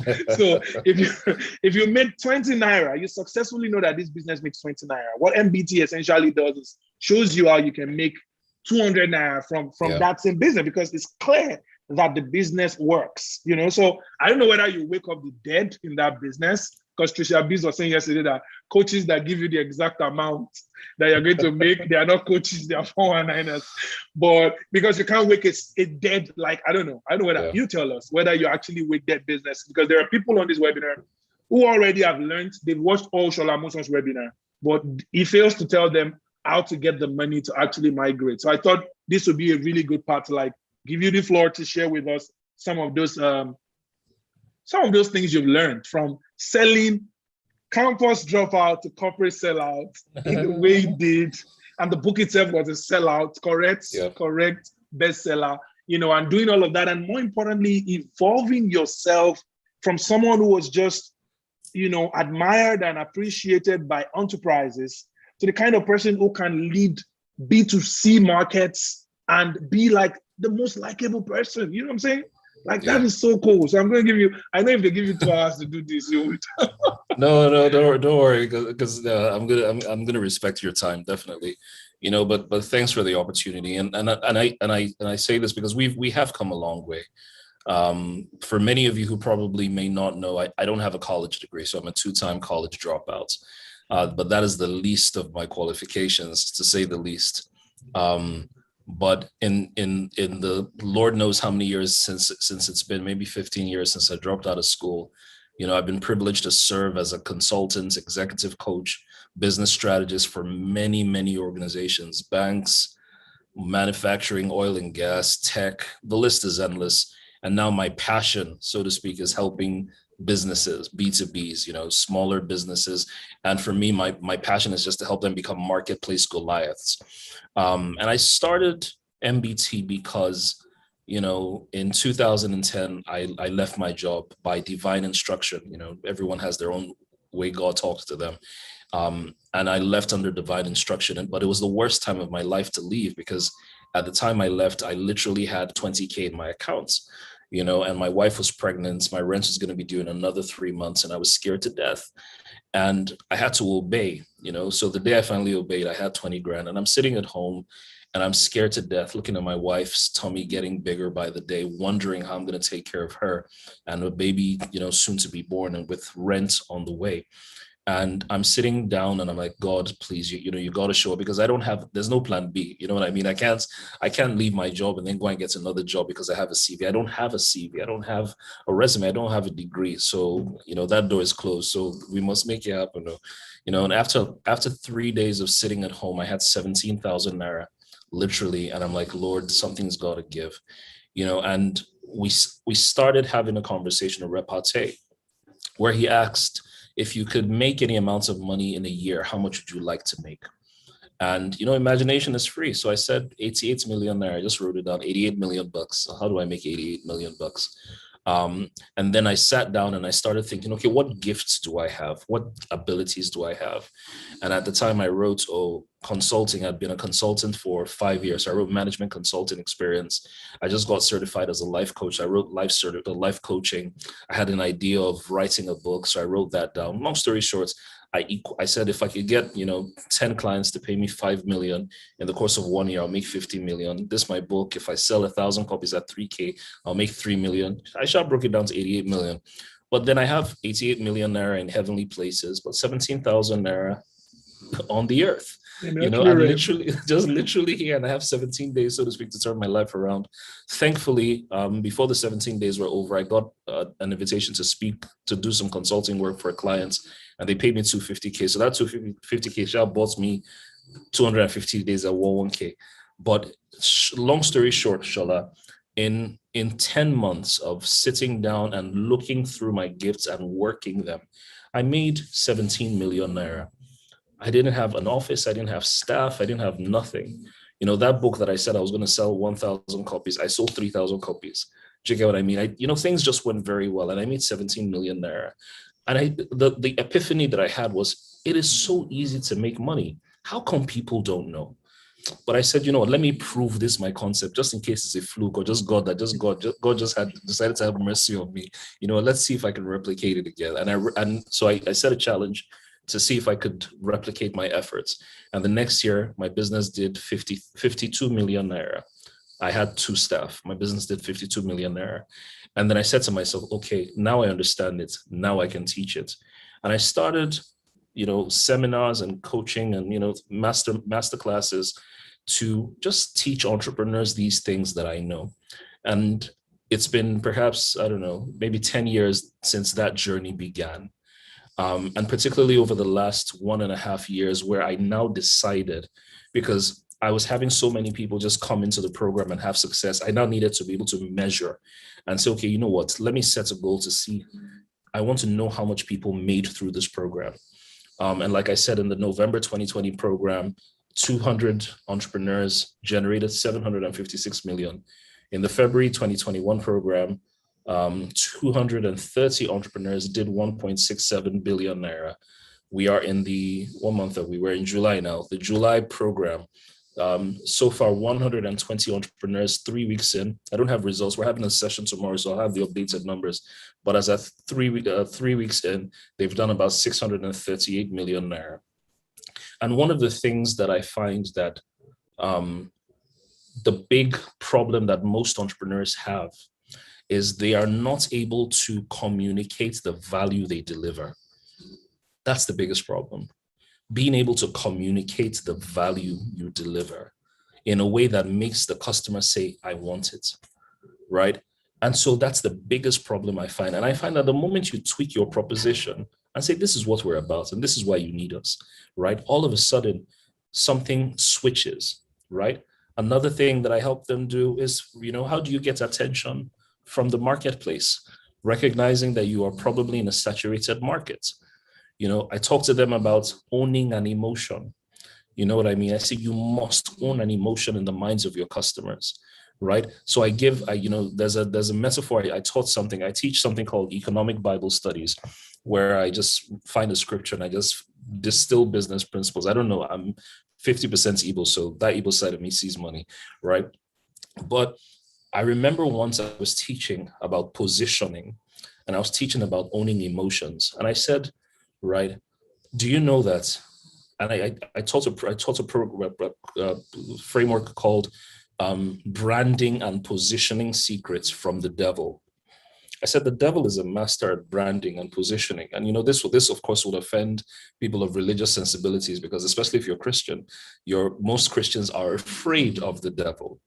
We have deliverance sessions for the devil. We have binding for the devil. We lose the power of the devil. And I say that all of that is strategic. I said the devil is not the opposite of God, but the devil has been positioned as the counterpart of God. And I said, for example, God is love. That is an emotion. God evokes the emotion of love. He evokes the emotion of respect. He evokes the emotion of reverence. The devil evokes the emotion of fear. He evokes the emotion of torment. I said, but do you know something very interesting, Shola?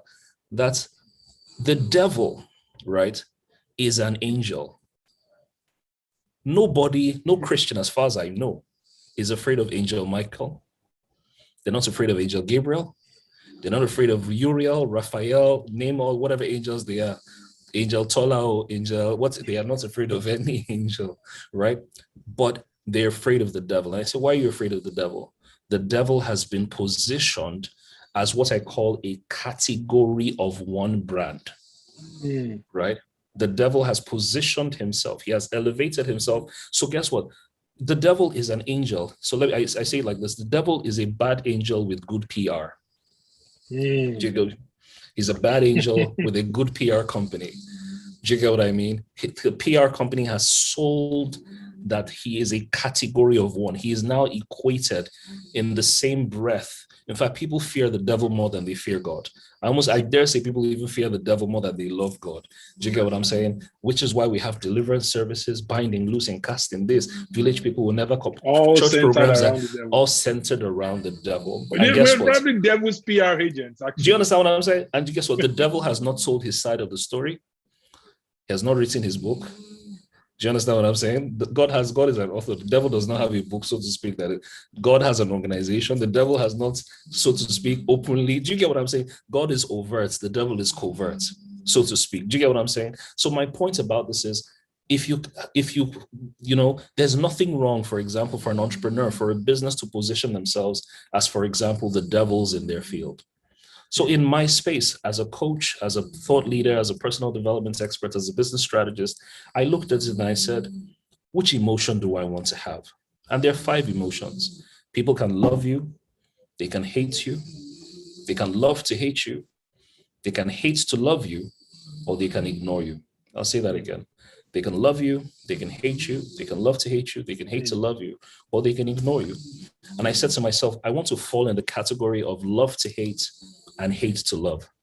So my marketing, my content is perceived as arrogant. It is perceived as cocky. It is perceived as vain. It is perceived as, what's wrong with this guy? What's even feeling like? He's always bragging. I don't even freaking like him. All of that is deliberate, right? It is deliberate. You look at football, there are many coaches, but there's a special one, right? Jose Mourinho. There's a reason his brand, he joined Roma in Italy, and I heard the stocks of the football club grew by 30%. Yeah. Just because a brand had do you get what I'm saying? So a lot of entrepreneurs don't know how to position themselves. in a way. So we're constantly afraid of, what would the customers think? I don't want them to be offended. What will the customer? No. You can't pander to the customer. Another thing that I find, Shola, that is quite interesting is that many businesses have what I call a customer chasing strategy as opposed to a customer attraction strategy. What's the difference? If you have a customer chasing strategy, the customer determines the price because you are chasing them. But if you have a customer attraction strategy, you determine the price. What's the difference? When you walk into the department store, when you walk into the grocery store, the items are already predetermined with their pricing. So you see, this plate of salad is $1.50, $1.25. You're not going to say "Elo ni jale." Do you understand what I'm saying? You carried your two leg and you walked in there. That's a customer attraction strategy. They determine the price because you walked in there. But as long as you're the one chasing them, the customers will always determine the price. So when I look at all these things, I recognize that many entrepreneurs don't know the secret sauce. They don't have the secret sauce to create those mix of emotions, because business at the end of the day is a purely emotional decision. The reason that we have people on this Japa webinar is because, Shola, you struck a chord that either spoke to the fear that they have in their hearts concerning the country, either spoke to the desire of a better life, either spoke to the anxiety of being unsure about, the iceberg is melting, the ship is sinking, either spoke to the fact that, maybe this is an opportunity, I don't want to miss out. But you touched all those emotional triggers, and voila, we have thousands of people perhaps watching this webinar and then listening to both of us right now. Business is purely emotional, right? But if you don't understand it, right, you don't know how to communicate the value you deliver. You don't know how to get, think about it. I think I said to you the last time we saw, I said, I wish I thought about the name Japa. It is so perfect. It is so apt. If you had called it the Business Migration Program, people would be like, well, this English is too much. I called it Accessing Global Communities. People didn't act like they heard what I was saying. But the moment you said Japa, they were like, it's done. I understand. It needs no interpretation. Do you get what I mean? And that is communicating the value you offer. Short and sweet, end of story. You know what I mean? So that's what I do. That's what I help businesses do, help them become marketplace Goliaths. At the moment, the program is still on. The next session of the program, the next iteration of the program is actually in November. So I know October or November. So I know it's quite a ways away. However, what I can do is, for those who perhaps are interested in coaching, send me a DM. And I will tell you straight up right off the bat, I am not cheap. It is true. Like I said, I am the first coach you should have come to, right? And I'm the last one you will need. You know what I mean? There's a reason that I am described that way. And I've been very privileged to, in all humility, raise a lot of thought leaders, a lot of coaches who perhaps many of you have heard of. People like John Obidi, people like Stephanie Obi, people like Trisha Biz. The list is endless. These are people that I had coached before they became the superstars that they are. And I'm very privileged to be a small part of their journey. So I understand something about business. I understand something about getting attention. And hey, I don't need to pitch myself to you. I don't need to prove anything to anyone. The results speak for themselves. So totally does. That's what it is. So the results are there. The results are there. I'm sorry. Yes. I'm really sorry for you guys that MBT isn't on again until November. I really hoped that you were going to be that lucky, but November is almost here. But as Steve has said, you can basically, I already put your Instagram, I put all of that in the YouTube chat already, and definitely I'm going to send it as part of the summary email that I'm sharing as well. What you've done today, Steve, is you've struck a very critical chord in me to dedicate the month of August to finance for migration and focus less on even how to. There's enough webinars that we've done in the past that people can go and watch the replay, or pay for a clarity session to learn what they need to learn, or join the exclusive program, which I always talk about.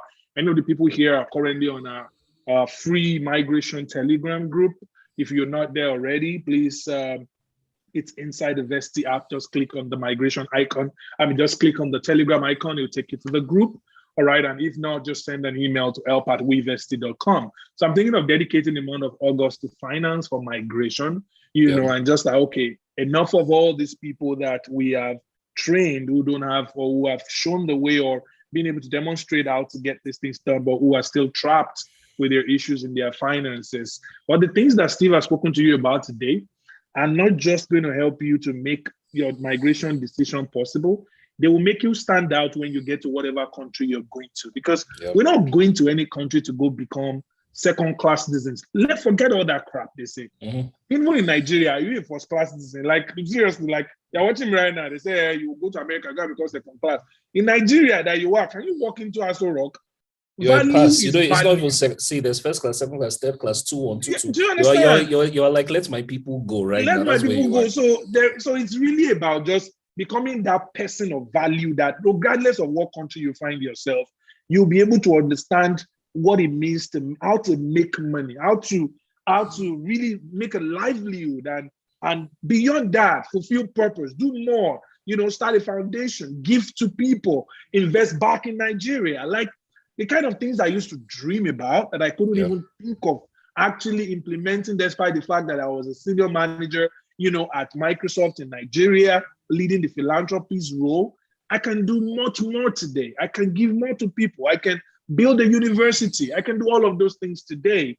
So the journey we're asking you to come on is a journey of personal liberation and a journey of also completely transforming yourself with this kind of information that you're getting. So please go and watch all episodes of Economic Bible Study on Steve Harris' page. Go and watch every single one of them. The kind of wisdom you will glean from it is completely life-changing. And when you do that, I will do less work. Like, I will do less convincing. You know what I mean? Yeah. Like, I will do less work.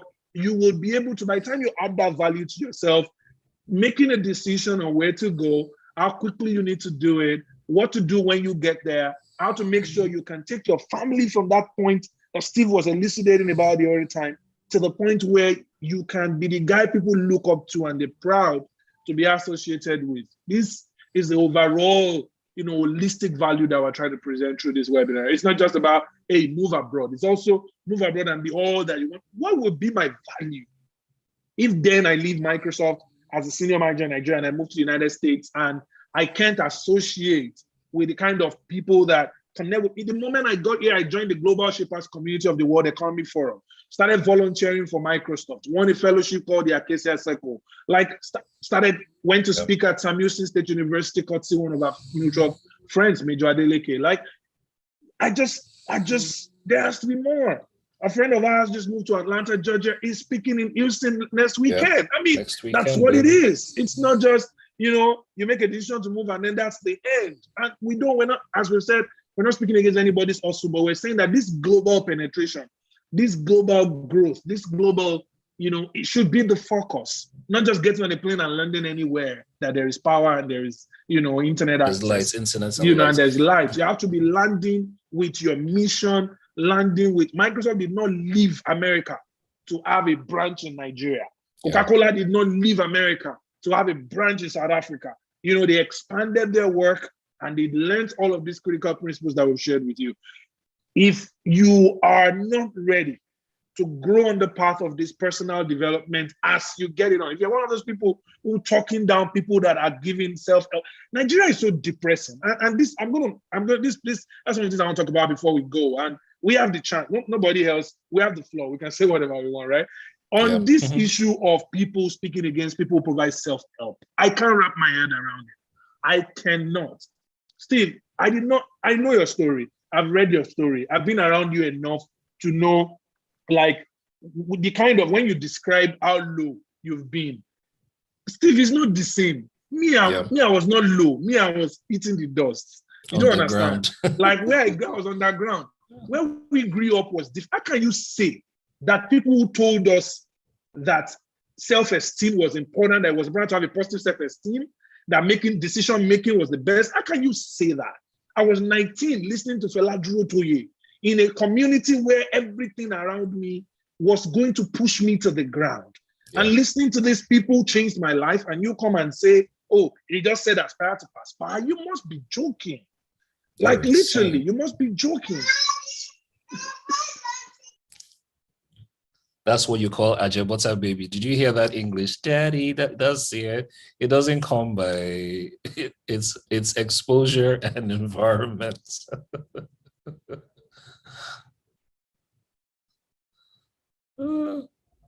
Hey, sweetie. Hey, beautiful. Yeah, so you guys can go to your room now. I love you. I mean, I didn't realize they were coming home straight. They're supposed to go to the 90s. All right. So No, absolutely. No, I agree with you. So, so when people do say things like, oh, motivational speakers or coaches are scams, I'm like, look, I was on the verge of committing suicide, right? Motivations changed my life. Aspire to Perspire changed my life. I was going to drink rat poison and end it because I was so down in the dumps, getting kicked out of school twice, motivation changed my life. So when people say, and so for me, being a motivational speaker or a coach is just my opportunity to save other people just as I was saved, So, we may not have Obi Kubana money and we're spraying money up and down and, we don't have that kind of money, but in terms of lives transformed, at least I can speak for myself and say, perhaps in the last maybe 15, 16 years that I've been doing, this life I've been living since I was 27, right? I'm 42 now, that's 15 years, right? There are lives that I've been privileged to shine a light on. They may not all be celebrities or successful or names that a lot of people know, but we're doing our own part. But now the point is, for all of us who are watching, I'm grateful that, you're on this free webinar. I'm grateful that you're on Shola's free Telegram thingy. But guess what, those who pay attention. I don't know if you know what I'm saying. When you pay attention, right? So you can decide, you can be watching this webinar now, it's free. You will say, I'm missing Big Brother. You know what? I'll watch the replay of this webinar. Let me go and watch Big Brother. You don't have our attention. Why? You didn't pay for it. But when you pay for something and Shola tells you, or his team tells you jump, you ask how high, right? My MBT program, Shola, for me, it's even quite annoying because Nigerians think it's expensive. But when I convert it to dollars, it means nothing. And now that the government has the black market has now shifted, MBT is 300K. In Nigeria, you'll say, oh, that's a lot of money. But in dollars, it's now, before it was like maybe $600. Now it's like not even $500. It's not even 500 anymore. So do you understand what I'm saying? So next year, if I now raise the price to 500K, they'll say, I was still feeling like, well, you don't understand. 500. I'm trying to go back to the dollar where it was. Do you get what I'm saying? So my point is, guys, when you pay attention. So right now you are watching the webinar or you're on the free Telegram. You are in the outer court. You're not, there's outer court, there's inner court, there's the Holy of Holies. Right now, you're not even in the outer court, you're outside the tent, outside the outer court, right? But I recognize that there's information that is hidden from people, again, that bubble that I've talked about. And you try to justify, you can't be telling me you're interested in a migration journey. You can't be telling me that you're interested in Japa and you're not willing to then pay for the value or the knowledge because you're just saying it's not just knowledge. I can Google it. Go and Google how to play the World Cup. Go and Google how to win the Olympics. There's certain things that are ungoogleable. There are only certain things that you need to be held by the hand where you need to be able to pay. See, Shola, people just think that we just talk. Me, I'm grateful as a coach. I charge a lot of money and people pay. I'm grateful to God. But, me too, I have coaches that I pay, right? I have coaches that I pay, right? Do you imagine paying ₦1 million to sit with somebody for 1 hour? I don't know if you understand what I'm saying. And even then, even after that, you now feel like you're owing the person money. Do you get what I mean? So my point is knowledge. The knowledge that is actionable and used is powerful. Because when you pay for it, you will do something with it. So listen, I encourage you guys. I can't see the comments because I can only see Shola on Zoom, so I don't know what all the comments. I know he's streaming to YouTube. They're going, they're blowing up here. They're like, yeah. So Mr. Steve, you're blessed. Help me ask Mr. Steve. There's room for my old self to be adopted. A lot. There's a lot here. There's a lot You here. know, But I already shared that they could send you a DM, and I'm going to send me send a DM. a summary email as well on how they can join your mailing list and stuff like Mhm. that. Definitely, this is a group of people that want to stay committed to learning, and who must, like, okay. So what we do at Vesti is pretty high ticket, because you're paying your university $15,000. You're paying university £15,000. You're paying an attorney $7,000. Like, so Mhm. you won't pay $1,000 to a coach. I nominate and I hereby make a move. How would they say it now? It's not nominate. It's I want to sponsor a bill that Right. MBT should become $1,000. $1,000. Don't worry. It's even too cheap. All So, in favor, to say be hi. honest, Oh my absolutely. God. You know what I Because mean? it's So, definitely worth it. I didn't even know that it was that affordable. Because essentially the people I see there are decision makers who yeah. in their businesses who are trying to make a turn, who are trying to do something better for themselves. So if you're in this webinar, you want to join the MBT, I'm sure there can be a wait list. You can ask Mr. Steve Yeah, to wait list you as we'll well send you a link. for Yeah. November, but if all you gain today is just this session, I'm certain you've gained a lot. You've gained a lot.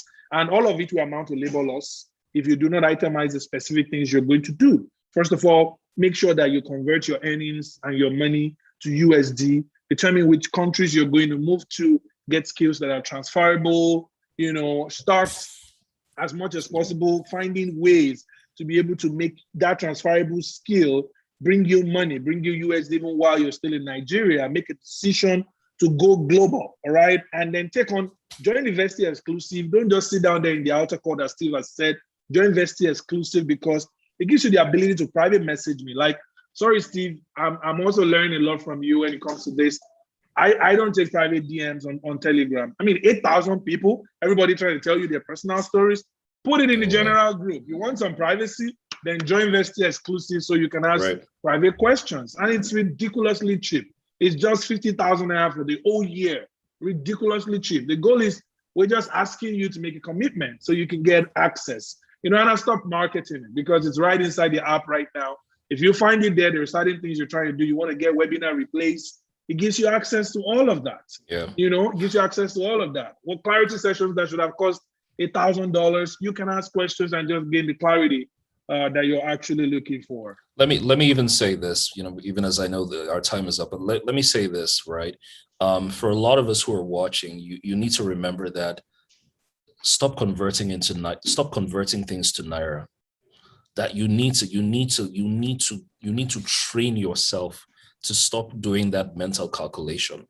So Shola will say, oh, it's $63. You do 63 times. You need to train yourself that irrespective of the price of whatever it is you want, right? You deserve to have it, right? So let me give you an example. When you travel abroad, perhaps for the first time, and you go into a store, maybe you go to have lunch. Shola, I'm sure it's happened to you before.